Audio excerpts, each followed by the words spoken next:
And it's showtime. Hey everyone, welcome back to Chelsea Fan TV for your lunchtime stream. It's Nina here, and I'm joined by Kev today as we bring to you the latest Chelsea news and talk through what's happening at our club these days. Because we are, as we know, since the takeover, hitting a certain point in the season where turmoil unfolds, and this time it's at a bit of a larger scale than previously. But today we thought we'd sort of kind of focus more on the footballing side of things and what's been happening on the pitch. Of course, we'll talk about the bigger picture here and everything that you guys want to know regarding the upcoming protest, of course, which is not too long away now at our next home game. But we'll talk about all the good stuff. Yeah, apologies for tuning in a little bit late. I was just saying to Kev that my neighbours have chosen to mow their lawn today. So, yeah, it's a bit random, but apologies. Random. And then we... But Right. yeah, Kev, how are you? How Yeah. was your afternoon? I wish I could just point the camera outside and show you the weather that we've got over here. It's just raining and sleeting and cold. So It's is been raining. London? London must be like Spain or something, mowing in these conditions. It must be a total different climate. So for them to start, Hardly as Spain, to be honest, but it's not raining today. Yeah, to start mowing in the winter, that's something I haven't heard of. But each to their own. Maybe they like their grass short. Neighbours do the most random things, so I've learnt just to not question and kind of just get on with it. But anyways, back to Chelsea, guys. We hope everyone that's watching and has tuned in today is well, whatever you're doing. Thank you very much for joining us today. Make sure to hit the like button, guys, on your way in. Let's try and get to what target should we set, Kev? Should we say we've got 30 people so far? Can we get to 30 likes? 100. Oh, there we go. Likes. Okay, let's get to 30 now. Likes. 100 likes. 100 likes minimum every time we step out, man. Because listen, I'm gonna say to everyone, it doesn't cost you a penny just to press like, or if you don't like, unlike. But come on, like we are for your benefit. We're here giving you, entertainment on a cold. Was it Wednesday? Cold Wednesday afternoon. We're here trying our best to give you as much information, so it doesn't cost you a penny. Just to press that like and keep absolutely moving. Smash the like button, guys. Thank you. But right, Kev, where to start? Honestly, never a dull day being a Chelsea fan, because I think whatever is happening and whether high or low, there's always something to talk about, always something going on, whether behind the scenes, on the pitch, among the fans. We are always a hot topic and keeping everyone entertained, right? For good or for bad. But what are your thoughts on Chelsea so far? I mean, me and you haven't had a chat about Chelsea in a long while. Just talk me through your thoughts and feelings at this moment in time. Run to the ground. Run into the ground to the point where I would say, I said it after the West Ham game, even though we won that game, I said it's time to protest. Enough's enough. Can we continue to watch the same mistakes continuously every single week with the tactics? Okay, I'm not pinpointing it on Maresca because I believe that he's been given a bad team. I think of a better team tactically. I think he's playing it safe because of the players that he's got. You see what I'm trying to say? So this is why we're playing all this inverted stuff, because the centre backs need the cover. Can you rely on a Cole and Tosin to get your Champions League football? It's just not. It's not the question. It's not the answer. Sorry. So, but what I'm trying to get to is with the whole picture of Chelsea, there's a lot of stuff, a lot of talk at the club, and this is where it's getting me more annoyed. I mean, the £40 million, the £40 million acquisition that he brought. Todd Bowley brought the cricket club last week, and he's sharing his cricket clubs, and there's rugby players joining into the backroom staff, and then vivid seats. So continuously we're hearing things away from the footballing side of stuff, and clearly the football is not good enough. And the mistakes that they're making, like taking Joe Felix out the squad, like taking Diego out the squad, Santos, I can continue to carry on. Are their focuses with Chelsea at the moment? And this is the question we've got to ask ourselves. And it's clearly not a priority for these owners to make Chelsea a superpower. That's just in the background. As long as they're making a lot of money through Chelsea in the background and planning to buy new stadiums and buy the training ground and make a look of money there, make a little money there. They are not bothered about winning. They are not bothered about Champions League. Maresca's come out this just the other day. I've got 2 years to get Champions League football. 2 years. We've already been out here for 2. So where's the? They are basically saying that we are not a Champions League club anymore. So it's understandable why everyone's kicking up a fuss, and I hope people turn up in their numbers for this protest. I hope it's just not 200-300 people. I hope we're getting 3,000-4,000 people that are going to protest, and I'm not meaning smashing Stamford Bridge up or the club shop or doing it that way. Just making their voices known and doing it regularly, not just the one every single week until the summer transfer window comes and we see progress, because they've taken this club backwards. They spent this amount of money to take the club backwards, and this is where questions need to be asked. And if we don't ask the questions, it's going to continue and continue. And I don't see us getting Champions League, not even in 2 seasons. We are going to be a mid-club, and that's the facts. No, I think you make some great points, and especially the fact that I think that the owners have also neglected the present day for utopian long-term success. You know, I keep coming back to this point, but just the way that we acted in the transfer window most recently, where, you know, in the middle of the season, you have an option there to go and strengthen and potentially go out and buy some bits of what you need currently, right? I mean, it's always hard because of January, no one wants to give away their best players. We know that. But to thin the squad as much as you have in, you know, mid-season when we've got still priorities to hit, ultimately that is why we are where we are.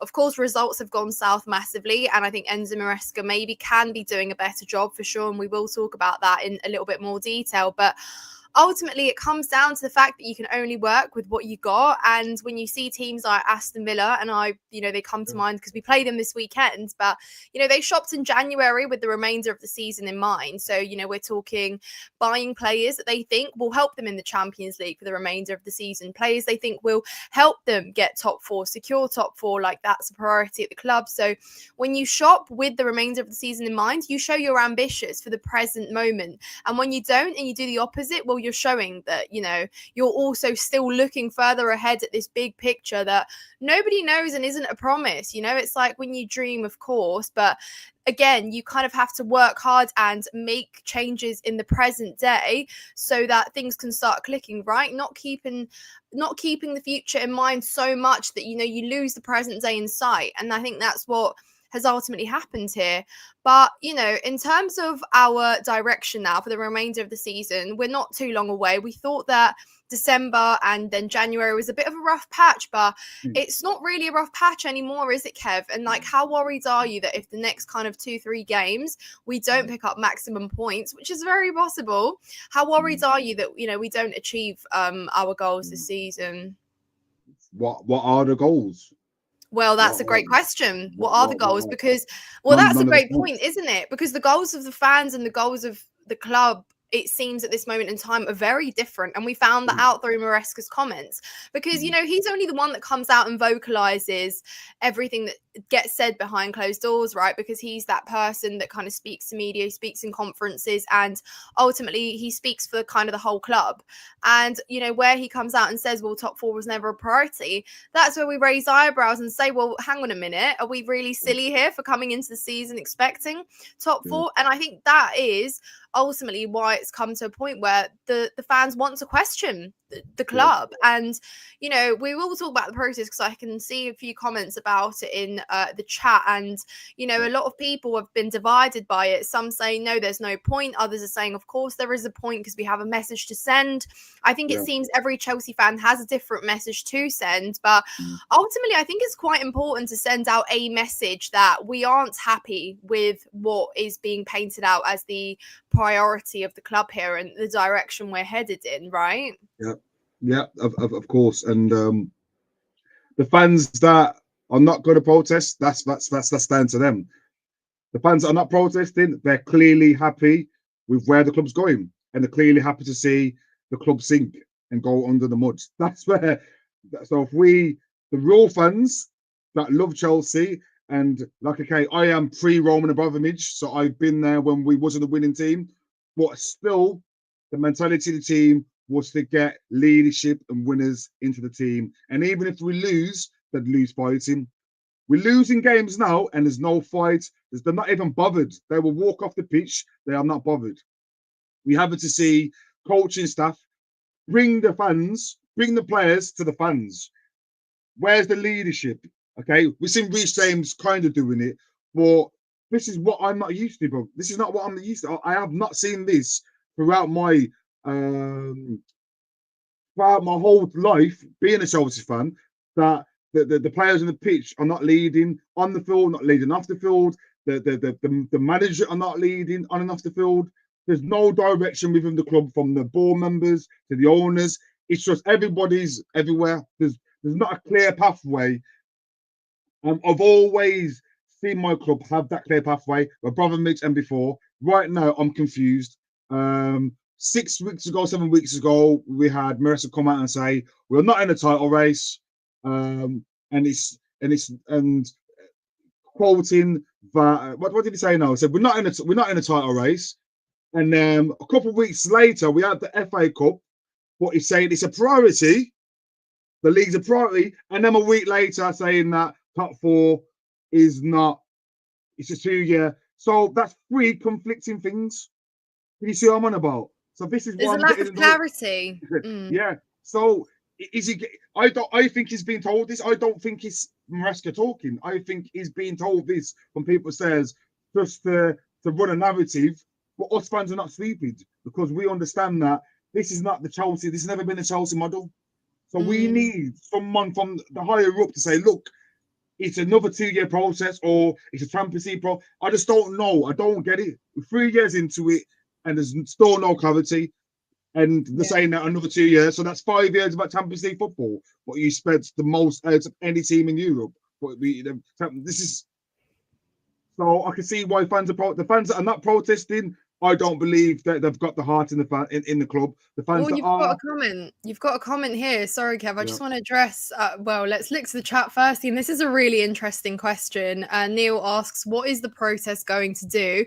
Have some patience. Us Chelsea fans are way too reactionary. Where were you all pre-Christmas when all was sunshine?" No. Now, this is a really, really interesting point here because I think that Neil, you're missing. I think the bigger picture here with the fact that we actually don't know where we're headed anymore. And when we were sort of, when the takeover happened and we were all optimistic, right? Because we kind of had to be, Roman's gone, a new regime. What else are you going to do than just choose to believe that hopefully something comes of this new regime, right? Eventually, ambitious in the transfer windows, going in, buying targets, yes, not addressing every single one, but showing that, we are spending, we had to spend as well. And, the clear out, the way it happens, there were things that led us to believe that, yeah, okay, wow, we could be going somewhere here, right? When Pochettino was sacked because he didn't finish, in the top 4, then that became a priority that the next manager would be under pressure to deliver top 4.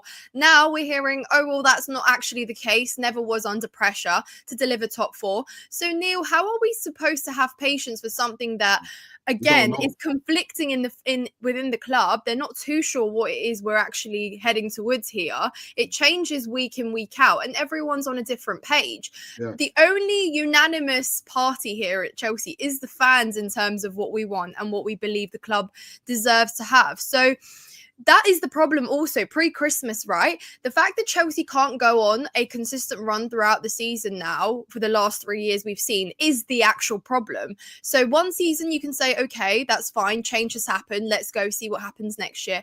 A second season subpar is, again, it's a bit of an underwhelming one. It's a disappointing one. You go into a third season and you see that the same issues are ever present. So that's the problem here, I think, isn't it? That, we can't go through a consistent period because ultimately there are things at the club, the foundation isn't right, the structure isn't quite right, and there's leadership missing, there's experience missing. Yeah. There's problems that get carried over from one window to the next and are again left unaddressed. So that's the problem, isn't it? Isn't it, Kev? What do you respond to that comment with? There's no such thing as patience when there's nothing to be patient for. Okay, if they come out and told us the clear objectives of the club from the start, exactly, I'd be patient because I'd be like, you know what? They're giving it 3 years. We have to be patient. But when you've waited 3 years and then they're saying another 2 years and there's no identity, there's no pathway, Everything's everywhere. You're getting players that are going out on loan, playing good foot. In fact, like Diego for one, who's shown at Juventus. The Santos shining. Players coming in, players going out. How can we be patient?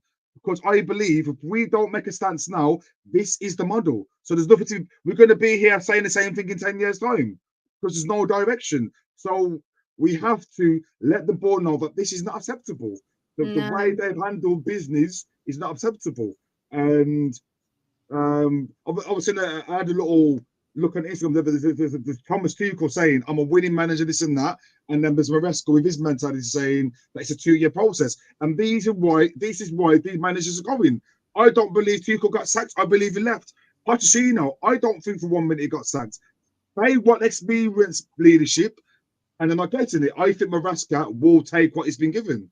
He will take what I think he's basically a yes man. I think honestly he's happy with what he's got because it's clear to see that these players are not his players.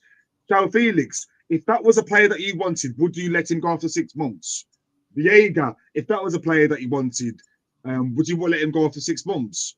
These are not his players. He's just been given players to coach, and if they don't fit it, they're just letting him go. So how can he manage? How can he do a good job knowing that he doesn't know whatever he wants he's not going to get? So he's just he's just in it because he's been in it because he's just. So that's probably the criteria, though, isn't it, Kevin? I think that goes back to the original point that, of course, that every decision that is made fits their own ideology, right? And reason I put this comment up is because I think it reinforces the whole point. You know, people are blaming the board and sporting directors. For the first time, the Chelsea fan base has unanimously come to agree that they're all looking above the manager. When results go south, the first thing we've done previously is look at the manager. Poch's head got called for the moment's results went south, right? After that 4-2 thrashing against Wolves at Stamford Bridge, everybody jumped on that, you know, Poch had to go. But I always brought up the fact that the problems are deeper rooted. And once again, when you're 3 solid managers into your project, right? Because I say 3 solid because 3 of them were appointed now with the vision of restarting the project. Graham Potter for 5 years, then Poch. Like, I'm not going to look at the ones in between with Lampard, etc. And then obviously Maresca. And then the reason that this comment here reinforces that is because, we will talk about the players and they have been underperforming, facts, but all of these players are young and are learning on the job without anybody to learn from. Once again, why do we look upstairs? Because that is a deeper issue there. The fact that the players, again, aren't surrounded by leaders and experience. And it's so important. And okay, you don't have to take it from me as someone who, you know, barely ever really played football. I watch it and love it, but take it from a next professional footballer, Joe Cole, who said that, you know, it's so important to have experience in the squad. And sometimes it's more important than what your manager will tell you, because at the end of the day, they're out there on the pitch with their other 10 players surrounding them and they're all out there playing their football, right? And you're missing the vocal guys, you're missing those people. So of course, these players that you've listed are going to have bad games when ultimately there's nobody there to pick them up. So we're waiting for those players to become experienced, are we? How will you ever become experienced if you just continue to play with young players that are also learning on the job and you're all trying to figure it out for yourselves? That's why players are hot and cold. That's why there are inconsistent individual performances. That's why we say one player is good one game, the next game we're like, where is that player? Well, I'll tell you where that player is. He is learning and he is going to have subpar performances. And once again, yes, they should be doing better. They should be pulling their weight. But ultimately, you know, they were set up in a club where there was so much pressure to deliver results, deliver performances, but they're all learning on the job, aren't they? And we've seen it now from some of the younger players who it's just not worked out with, like point blank. And once again, if you continue to not bring in experience because you believe in your young model so much to a point where you won't even understand that it's become an absolute necessity, then once again, that's why we're looking further upstairs. So I think this point just really reinforces that. But we will come to talk about the players. I just want you to have your last say on this point, and then we'll talk about the footballing side of things, Kev. What was that, sorry? No, I was just going to say, did you have any thoughts about that comment? Yeah. Leadership. There's never been a team or club win with kids. Okay, apart from, I could say 97 when Man United won the league then with the class of 92. That's just a one-off.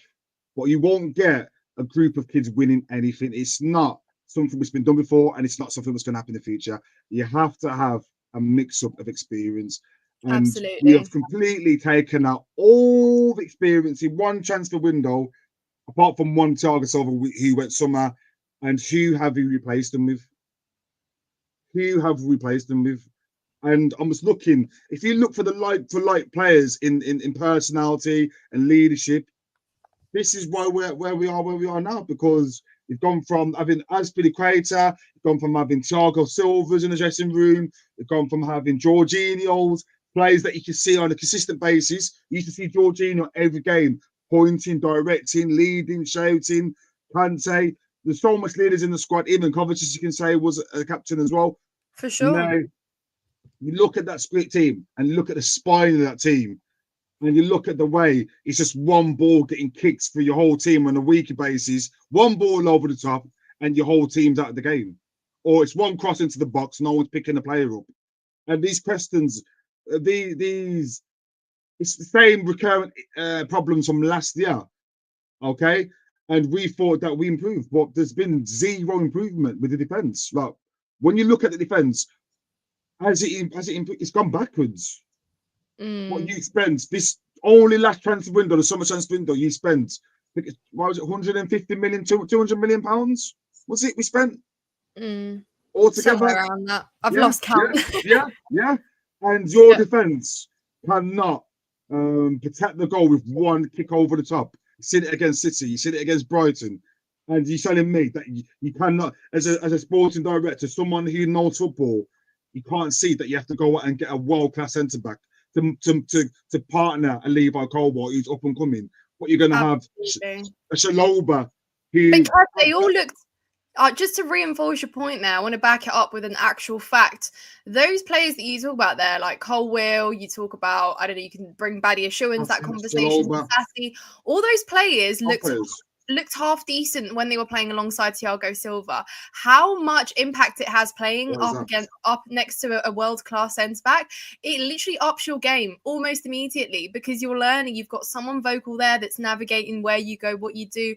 And, you know, I say this a lot, when I sit in Matthew Harding Lower, I don't hear vocalization from the back anymore. I hear it after an error has been made, or, you know, when, I don't know, goalkeepers telling and navigating players who to mark up on corners, or, you know, where to stand for a free kick. But I used to hear it so much of Thiago Silva. That is a small, tiny little thing that makes a world of a difference. Having that vocal player. You go back to our title-winning teams, John Terry. I mean, just mentioning that name, not even a smidge of that in this team, and someone that can literally in a knockout tie pick you up. Boys, you know, you're literally a goal down in a knockout tie. You need to come back one just to ensure extra time. Just need one or two. I'm not talking about a whole team. Just one or two. Even one. Yeah, someone says Aspi.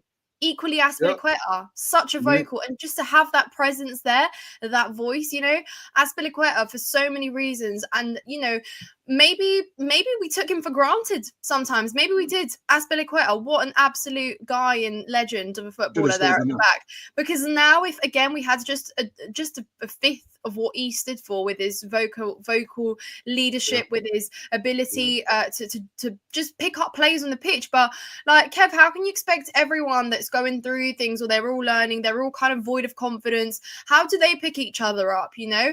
And yeah, as good as Cole Palmer is, and as good as he has been, he's not also a player that will necessarily be as vocal and tell players to lift their heads up, etc. It's missing. So I always say it's like, joke on us fans for wanting our old Chelsea back when we don't even have remotely half as much of anything we had. And that's really sad. There's zero personalities in that changing room. Like, I can see how that changing room would look after a loss. There'll probably be dancing, skanking. You see Madueke just like, yeah, bruv. Like, you know what I mean? You know, after that 3-0 loss, I'm a coach, I'm a manager. I'd be sat down, I'd be looking at them players, and I believe 100% that they wouldn't be asked. So let's get back on the coach, and they'll be off home. Like they I don't know, give a shit. yeah. I don't even think it's anything against the players because I do love this group of players. A lot of them are very, very, what's the word? They're passionate, they're young. And I think that actually a lot of why we looked as good as we did in that sweet period was because the players genuinely felt, and you said it yourself, you're a coach. When you see a player that genuinely tries so hard because they want to prove themselves, they want to impress you, they want to show you what they can do so you can pick them to play the next game. And that genuine desire to stand out because they're young, they have that because a lot of them are unproven and a lot of them are almost motivated by their own desire individually to, show you what they can do in a game. And that collectively, would put in good performances. But you can see now the players are also a bit low on confidence. And how do you think that reflects on them when they hear all the noise around the club and what's been said or what's coming on from further above what the expectations are? 1 second it's this, the next it's that. Well, of course, these players as well, already being as low on confidence as they are at times, that's going to bring them down even more. And once again, we're missing those characters that can say, hey, I've been at Chelsea for 3 years. That is as bad as it has gotten. Forget Reece James and Trevor Chalobah. I've been here 3 years. I know what the club's about. Literally as small as that. We don't have that anymore. And Chelsea have always been a club that they've always been the highlights of every newspaper's attention, let's say. It's nothing ever going to change. That's nothing to do with the football inside. That's nothing to do with showing a bit of passion when you lost. Like Nkunku against Brighton, the way I'd seen him, as soon as the whistle blew, didn't give a crap. He just walked off. Just walked off. Nothing. Don't care. They do not care about Chelsea. The players only care about how much they're bringing in on a weekly basis. They have got no passion. Players are leaving and saying, but I don't want to go back to the club because they know there's no leadership, there's no vision, there's no direction. So until we get leadership in the dressing room, whatever goes on in the background doesn't matter. But if players, you've got to think of it as, I play football at a decent standard, and when there's personalities in the changing room, you want to be a part of that changing room. When there's zero person, when you see the way I could vision that changing room, there's no personality, no leadership. Who'd want to be? What top class player would want to be a part of that? And that's why you're seeing players leaving, and they don't want to come back. So it's nothing to do with the fact that our owner's got vivid seats and is a money grabbing person, or he's selling this, or he's doing this and he's buying that. Nothing to do with that. That's out of our hands. But when it comes to the footballing stuff, when you see that change room and you got no characters in that change room, it's just somewhere, it's just an empty hole. Just somewhere at the end of the game, they get dressed and they go on the coach and go home. There's no one saying, lads, look, this should have happened, that should have happened. You're doing this, you're doing that. Like you see that picture of John Terry, and he's got his finger like this and he's pointing. Someone doing that. I can't see one of them players doing that. End of the game, just get your tracksuit on, go home, you've been paid. And that's what I'm getting from the club right now. So until they get players that care about the club within the dressing room, this is what it's going to be. Yeah, no, absolutely agreed. And also, I think, again, this is a bit of a stating the obvious question. So great insight coming from me. But when you win, you play better as well. Like when you're young and you win, you go out there and you've got even more confidence. You want to replicate that. You want to build on that. You want to celebrate goals of your team, etc. And I think that once bad results start piling up, you lose that hunger because it almost becomes a little bit of a, my confidence is low and I'm going to play with a bit more apprehension because I'm worried, if I do this and I don't shoot today and I do this, what's going to happen? And they almost overthink their game a little bit too much as well, because things that were coming so naturally to us in sort of the start of the season, like creating chances, spamming crosses, etc., like being direct, that's also decreased significantly because we went from talking about not finishing chances to not registering a shot on target. The disparity in those two things is alarming, right? Because where and what changed, and I think this is a great way to segue into what we wanted to talk about today with what's going wrong on the pitch, is how did we get to a point where we were creating the most chances? There was a good stat that we were, I think, in the top 3, somewhere like that. And we had, we could talk about XG, and to many people that doesn't mean much, but, high XG, a lot of chance creation, Cole Palmer creating the most chances in the league, etc. How did we go from there and talking about maybe potentially scoring 1, 2, or 3 more goals a game to not registering a single shot in a game. Like, talk to me, Kev. What happened? As bad as Jackson's form became over the last 8 to 9 games, he basically creates chances for us with his runs in behind. He's willing to press. He does the off the ball work brilliantly. When it comes to putting that ball in the net, not so as much. And when you think that we've got Nkinku as our only number 9 now, that's where we are getting limited chances to create and score. Because you've got to think your wingers could be as techy as possible, get in the positions to cross the box. When you look in the box, you've got no threat. You look in the box, you get in the position to cross the ball, and you've got Nkinku in the box. What are you going to go and do? You're not going to cross it. Because when you're playing against 6'4" defenders, you're just wasting possession. So what we're doing now is recycling the ball, It's coming back, and players are locking on pressing, and we're losing the ball. So that's just a repetitive pattern. I said we need an in-box striker who's got some aerial threat. Jackson's not that guy, and Kinky's not that guy, but we continue to keep on going with the fact that Jackson's going to become. If you're not an aerial player once in a career, you're not just going to become this aerial player overnight. You see what I'm trying to say?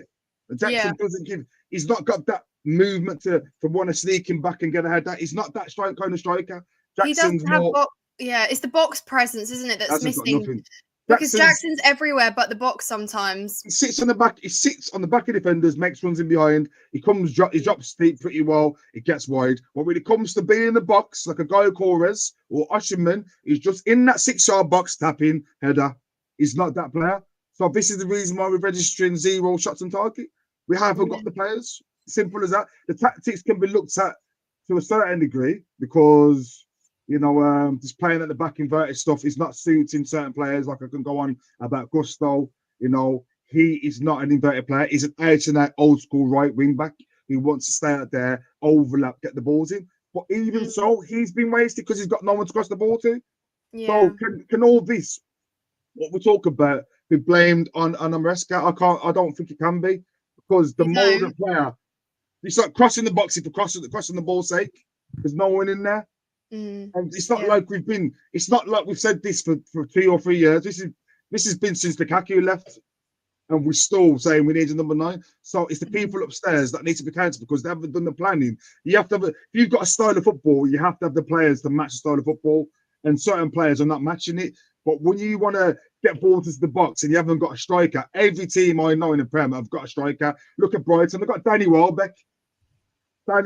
He scores a lot of headers. And he's walking. Danny Welbeck could walk into our team right now, and that's how bad it is. Wrong. You see what I'm saying? Wrong. So it's embarrassing. I know, but this is a really good point here that Faded makes. Remember when the players played free-flowing football and scored 6 goals in one game, and now we can barely score a goal? It's worrying. I want to ask you this because, you said something there that sometimes it's not Maresca's fault. And I agree, Maresca can only kind of put out what's there when we're not finishing chances like we weren't when we were creating them. That wasn't necessarily on Maresca. There are other things I think that, in terms of setting us up, he could do better for sure. But in this comment here, obviously referring to the Wolves game. In that game, we played Wolves very much in transition on the counter. We looked so dangerous and we exposed them in many times. And now where we're playing more of a possession-based football, which is, Maresca's style, right? We're keeping a lot of the possession like we did against Brighton, Kev, 70% of the ball and not a registered shot on target. So, again, that's the way that Maresca wants us to play. When it leads to nothing and it's doing nothing, we can dominate possession, but we all know possession means nothing in football. So do you think that that's something on Maresca there that we should work on changing? Because it seems like when we weren't playing Maresca's style as for such, we were playing better football. And now that Maresca's kind of implemented his style, as Leicester fans have told us, it seems like it's not really working out. Nah, I have to agree with that to just a certain extent. I feel like it's too positionally based. And like I said, this inverted thing, it's not working. The player at the back is not working. Let's be real. You've got your right back. Against City game, the last game I went to, you've got your right back in Reece James, who's infield. You've got your left back, who's out there. City knew where the ball was going, out to the left. pushing on, squeezing on, and there's a space there. You need, if you're going to play it out the back, you need your right back and your left back out there. You need to make the pitch big. What we're doing is we're compacting that pitch, making it small. The teams are just press. Newcastle, especially St James's Park in the cup, that was a typical. They done it against Arsenal as well. They done it really well. A team that presses against us aggressively are going to win the game now. It's as simple as that, because it's going to be a mistake by the keeper. It's going to be a mistake by defenders.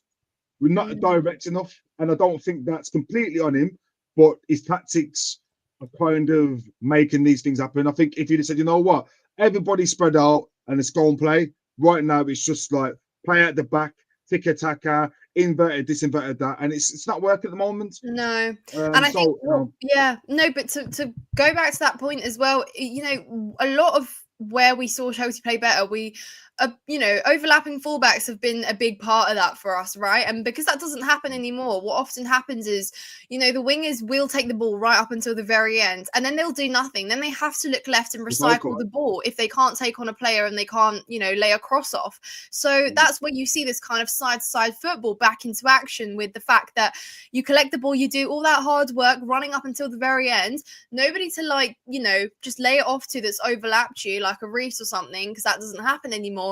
And then you're left with no choice but to play it back. And that's where we become so predictable, because teams have figured it out. You know, it's like Chelsea have become a lot easier to play against, and because we're so predictable going forwards. And then that's when you get our wingers get doubled up on. That is such an obvious thing that even I could tell you would happen. You know, we see it more and more again. Our wingers get marked out the game so easily. And then, of course, whoever is playing centrally, whether that's Nkunku, he naturally has to drift out wide as well to help the players, because it's so congested there. Oh, he's going for the middle.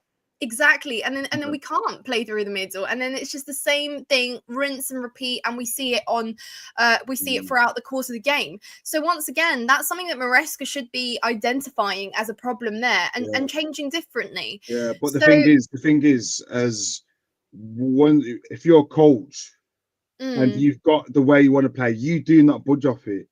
That there's people, some coaches will adapt, like your Conte, for instance. That's why he's a successful manager. Because let's be real, we lost 5-1 against Arsenal, and then the next week we played a fight with the back because he's seen it, identified it, and we went on to win the league. But Rasca's not seen it yet. He's going to continue to keep doing it, and all we're going to do is go further and further down the league. And that's the difference between a winning manager and a losing manager. But I don't like to point the fingers completely at Maresca, because I believe that he's done a decent job with what he's got. But I think his stubbornness to not want to change it is going to do us out, because it's clear to say, I go to games now and I'm just like, I walk out, I'm like, what was that I've just watched? So just go down the wide, Sancho go down the left, you go like that, it'll come back, you go across the side, back around. There's nothing in the box, there's no box threat, there's not enough shots. It's just like we've gone back to just witnessing what we've seen under Pochettino a little bit. It's a bit lost. So if Maresca can't change it up and change things up in training and make things a bit more fresher, that means he's not cut out for the top end of the league. He's a mid manager. And if this is the next few months, we'll start seeing what he's about. If he carries on playing the way he is, we'll see that he's stubborn. And this is what we said the Leicester fans were saying from day one. It doesn't change, even if they go for a bad one, they keep it the same. Some managers will do that, but that's the difference between a top-class manager and a mid-manager. That's the difference. Yeah. No, I mean, that's the thing. Again, a big disparity. We talk about what changed. I mean, we enjoyed our football at the start of the season so much because we now saw, like, this is how deprived we were. I was deprived of just watching good things on the pitch, and they were happening, right? You know, we saw that great kind of free-flowing football, like particularly the fact that players were taking it upon themselves to register shots outside the box, just have a go where they could. That doesn't happen anymore. And we're very, very restricted in our movement. And it seems there's almost this like this kind of holding back with players as well. And you see it more and more. They overthink it too much. Like Sancho, I've always said about Sancho that he just sometimes needs to shoot and he doesn't know when to do it. And he overdoes it sometimes. You know, like sometimes when he dribbles, you're absolutely in awe of how literally the ball looks like it's glued to his feet sometimes. Or can he get out of tight spaces or do like a really great step over? But then it's like, what happens next, right? Where's that kind of final decision whether you shoot? I think it was might have been the first or the second Brighton game, not sure. He dribbled away from the box. You know, he was like 3 yards out, and we're seeing it more and more now. Is like that lack of decision making with our wingers, where it never kind of used to be like that. And it seems like now that things have gone further downhill, players are overthinking it too much, and we're not seeing this kind of. And that's why I kind of miss a profile like Felix in this team now, where, don't get me wrong, Felix isn't the most clinical player. Absolutely not. We know that. But what he brings is that element of kind of, I don't care. It's just puts in and he'll shoot. Yeah, exactly. He'll shoot. He'll take on players. Neto was like that up until pretty recently. Neto was that kind of strike winger where just acts on instincts. Playing football is mostly your instincts. Just bang, bang, bang. Not do this and think about it. We are thinking too much now. And I feel like the main reason that is because having a main striker in your team that's going through the middle, it's in the box, you will instinctively put that ball in the box. Now they're looking, they're thinking, they're seeing, and then recycling. Yeah. So it's down to, I think that's probably the core reason, but still as a winger, you've got to do more. There's got to be more off the ball work. There's got to be more defensive tracking back.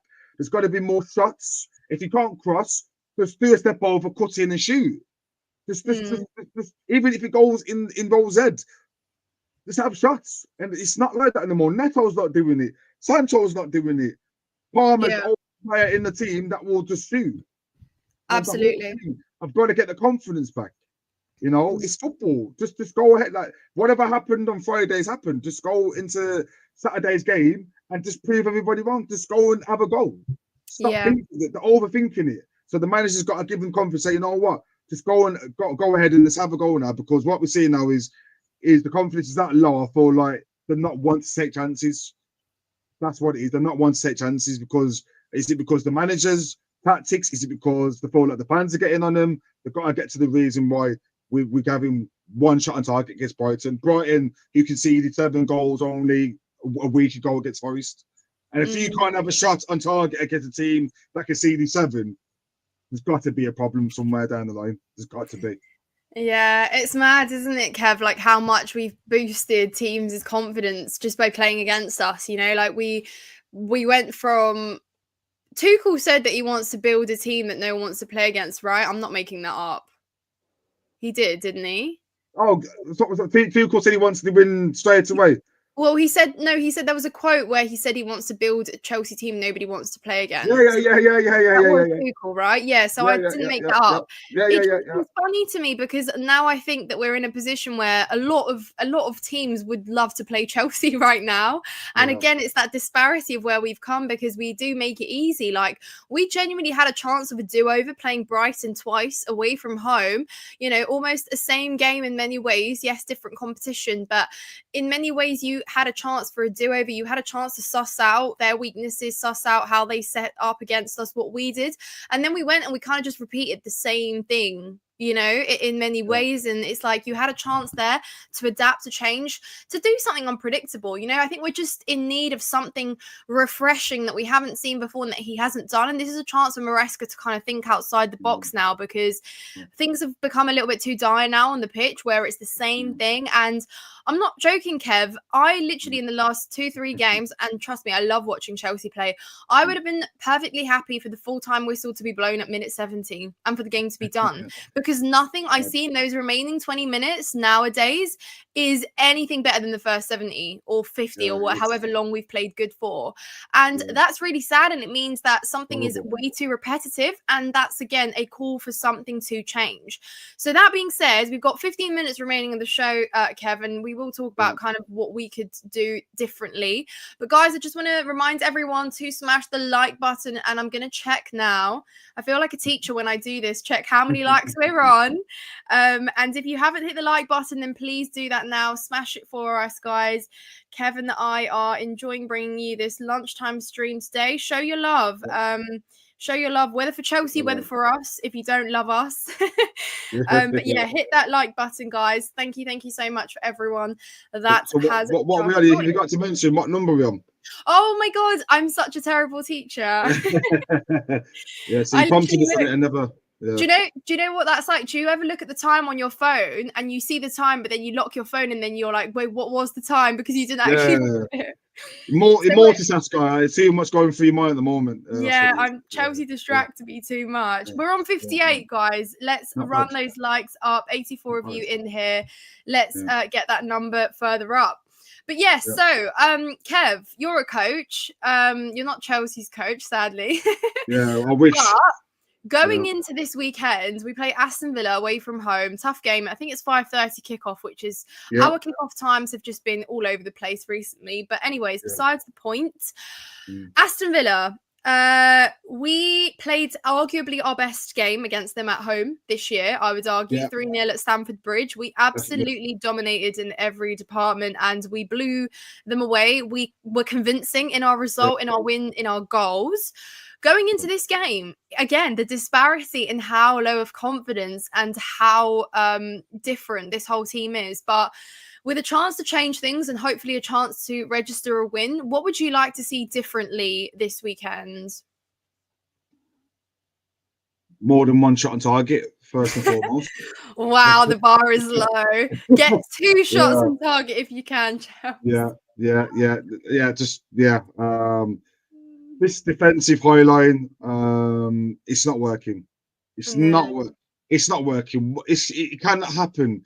If it happens once, it's a mistake. If it happens continuously, it's a pattern.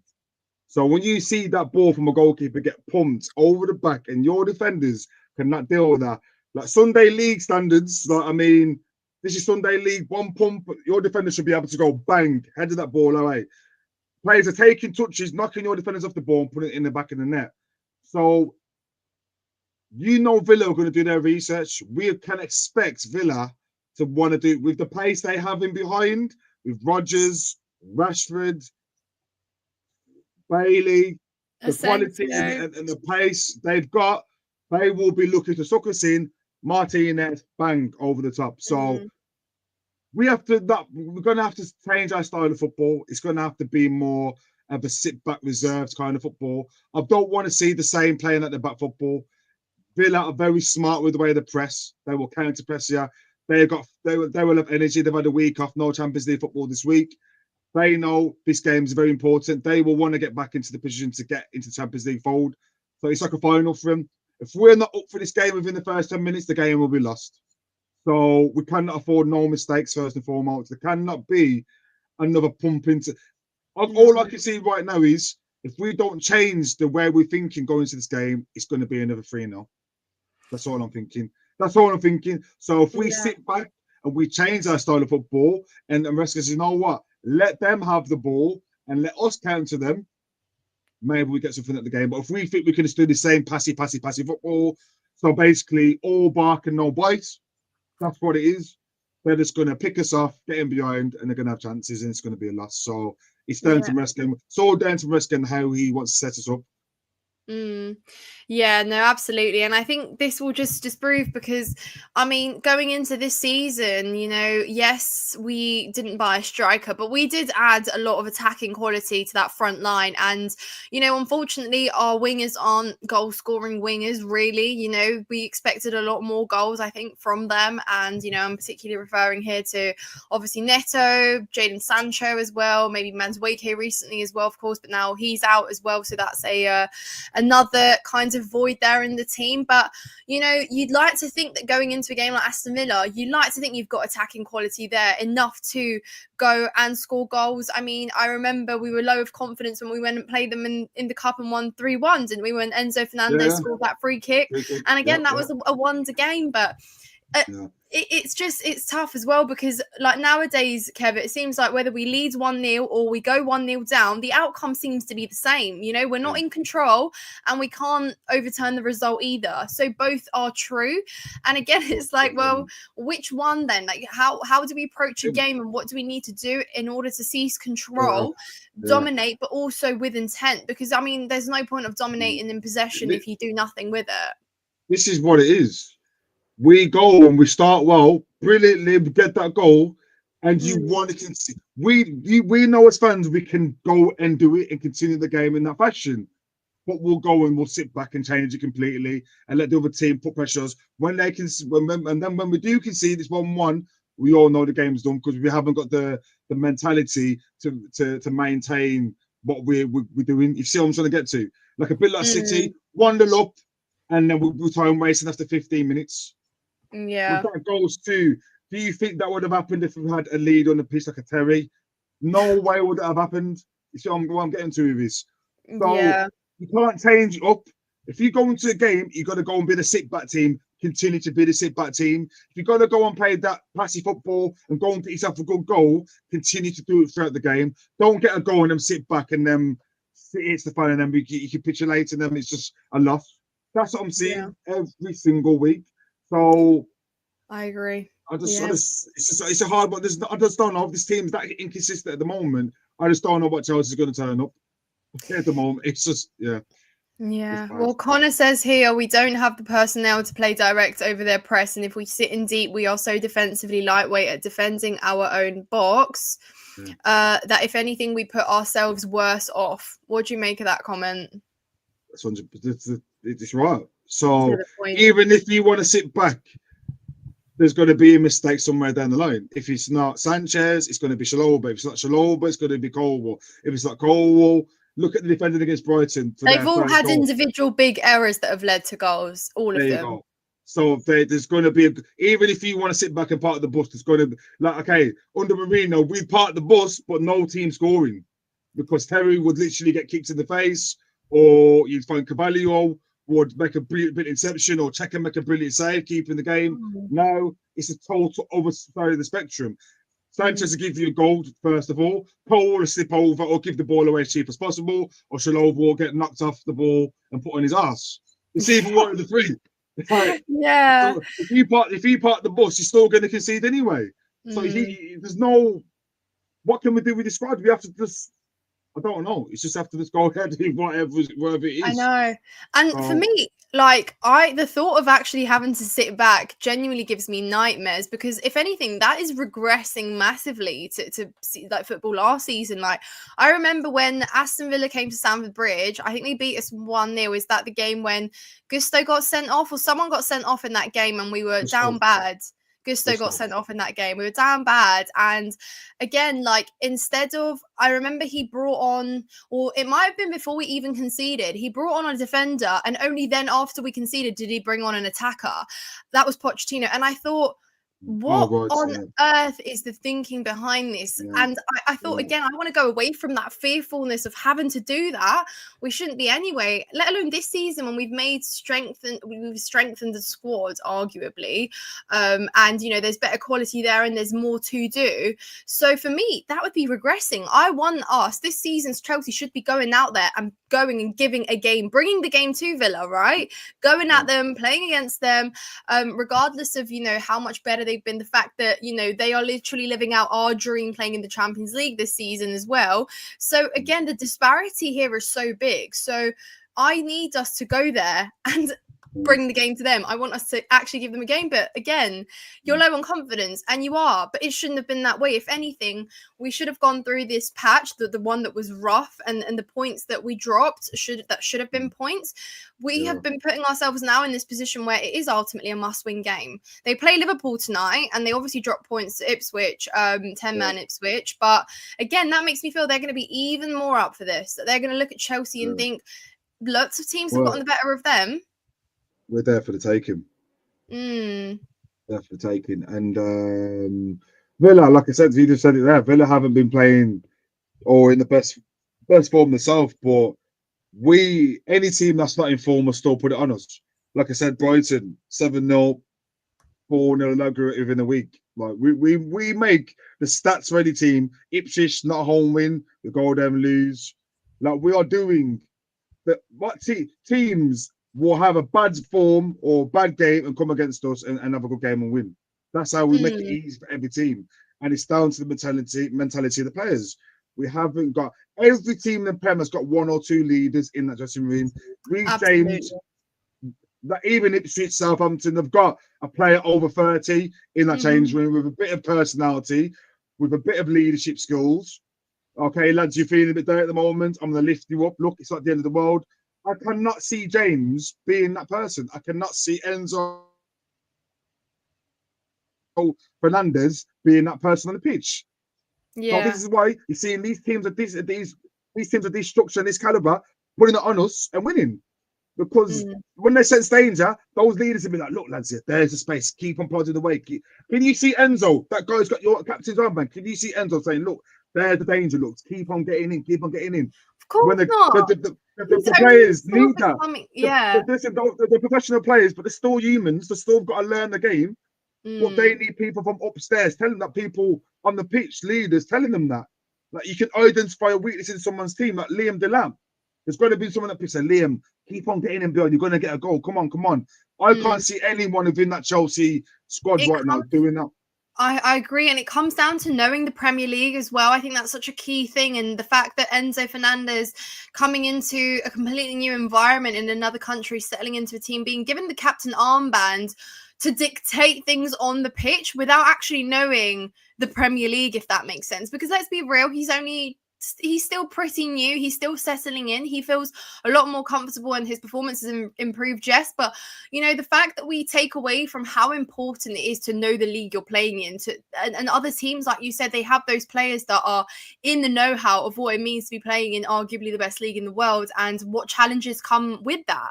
And a lot of our players don't understand that. Even if they have played in England, it's very different at playing at this level, whether they've come through an academy, etc. So once again, being void of players that understand the club, one thing, understand the league, a whole nother thing, and understand what you need to do to pull yourself out in these key moments. And we've always had those players, that backbone in the team that no matter who comes in, no matter which new player arrives through January or summer, you know that there's a player there that will settle them in. So kind of to bring this back to the original point, there would have been a lot more trust here between the fans and the owners if they had gone and got us some leadership, some experience, and replicated at least a smidge of what Chelsea has stood for in the past and has made us such a successful club, right? And the fact they haven't done that, it just makes me lose even more belief, right? It makes you just think that of course they're not thinking about the present moment. And I don't know, there's clearly this massive obsession of just having youngsters in this team, you know, without any senior players. But how mad is it that Tosin is our most, by definition of the word, experienced player by age? This is crazy. It's absolutely, it's bonkers, man. It's bonkers. And when you look around Europe and you look at the teams that are doing well, what word do you got? Real Madrid, for instance. It's still Modric is still starting most games. Modric is still starting most games at 38. You look at Barcelona, they've got a core, they've got Lenglet, they've got Lewandowski, over 30s. You look at Man City, literally just got rid of Kyle Walker. They've got Edison, they've got Diaz, 28, 29, 30. Liverpool, Van Dijk. Go through all the top teams in the world. They've got older players over 30 that are leaders, and this is why they are where they are. It's so important. It's simple as that. And like he makes a great point, right? Real Madrid are a prime example of how you make reinforcements smoothly. Like the young midfielders that they've brought in that are, you know, absolutely insane and are learning from players like Kroos and Modric. Like what a golden opportunity that is. And that's the perfect balance of bringing in youth that already has top talent in their lockers, but also having to learn from these absolute powerhouses and these legends of players that have made Real Madrid successful. Real Madrid, if they had all the youth now, they wouldn't be where they are. If they've just brought in just the Camavingas and the Bellinghams, they have got Bellingham now. His mentality is changing because he's learning off of Modric. He's learning off of Kroos. He's learning off who else? Carvalho and players that have got multiple Champions League winning titles. Because they know how to do it. When the push comes through, they know how to do it. They will be telling Bellingham, look, it's more danger there. You go sneaking behind him there. Just directing him on the pitch. The coaching, basically, you've got 3 or 4 coaches on the pitch helping you out. Who is that now for Chelsea? Reece James? No. Enzo? No. Who else? Tosin? No. Not one. Because they haven't won titles themselves. How can you coach players at an elite level to win things when you're not a winner yourself? That's the question that needs to be asked. But this is why they need to get more winners in the dressing room so that these top class players that we've got, not what I'm looking for, potentially top class players can learn off and get that side of the game right. So they know where to go on the pitch, they know how to sense danger, they know, you see what I'm getting to. So if the model doesn't change, this is it. You're going to bring in Kenji Paez, you're going to bring on, you're going to bring in Stavio, you're going to bring Santos. Yes, potentially work as players, but they ain't going to know nothing. Then when we're losing 2-0, he's going to be saying, lads, look, go there, go there. It's just going to be the same as what's happening now. But no difference. No, absolutely. I think, you're spot on there, hit the nail on the head. It's just so important. And I think, with anything in life, you need to learn from senior people. You learn from experienced people. If you're brought in and you're just kind of dropped into an environment where they're like, right, work it out yourself, then of course you're not going to prosper. You're not going to improve. You're not going to learn. You're not going to become better at your craft, whatever it is. So, yeah, I guess it's a good way to wrap up. Nostalgia is a big thing, and I think rival fans call Chelsea fans entitled, but they don't actually realize how stripped we are of our very core values of what we have stood for as a club. And we've spoken about a lot of them in this stream today, just the leaders and the players that we have had in the past that have been this exceptional driving factor in ensuring we compete for titles, and then also having the mental, physical capacity and the talent to pull us through in finals, in games, in runs and title charges, etc. And unfortunately, we've been completely stripped of that. So how on earth do we want our old Chelsea back when they've made sure that we've taken out every inch of what makes a club successful and ensuring leaders are there? And honestly, it's beyond me, Kev, because again, we're just fans that are sitting here talking about it and we recognize it, and it's like, surely it's not that hard to see what the blatant problem is there. But anyways, guys, I'm just gonna go off one thing, and even this before we leave, and this is CFC Daniels. Yeah. Even under Ken Bates, we had a spine, and you talk about nostalgia, or you talk about past players. I could go for the whole team growing up. I tell you, if not one of them are a manager now, the director of football, Dennis Wise, director of football club, Gus Poyet, or manager, all leaders on the pitch, and that's what I grew up to. And then my brother Mitch, we had leaders but winners, and now it's just, what is it now? So this is why the fans have had enough. So yeah, let's just make sure that we get it back, man, because I just don't want to go to a game and see what I'm seeing on a regular basis. It's too much for me, man. It's upsetting. Yeah. Yeah. Lovely. Right then. Well, thank you so much to everyone that tunes in today, guys. We really appreciate all of you. Once again, make sure you've hit the like button, subscribe, and obviously tune in tonight. You will have an earlier show. It will be at 7 p.m, of course, because there's Champions League football on, guys. So put your bell notifications on. Make sure you don't miss that out. 7 p.m. for tonight's show. And you will also have another video coming out from me. Thank you so much once again, guys, for all your support and everything you do. Stay sane. Stay sane. Stay positive. Enjoy whatever else you have. And I'll leave it at this comment there. Kev, thank you, mate. Have an enjoyable rest of your day. And I'll catch you guys soon. Take care, everyone. Bye-bye.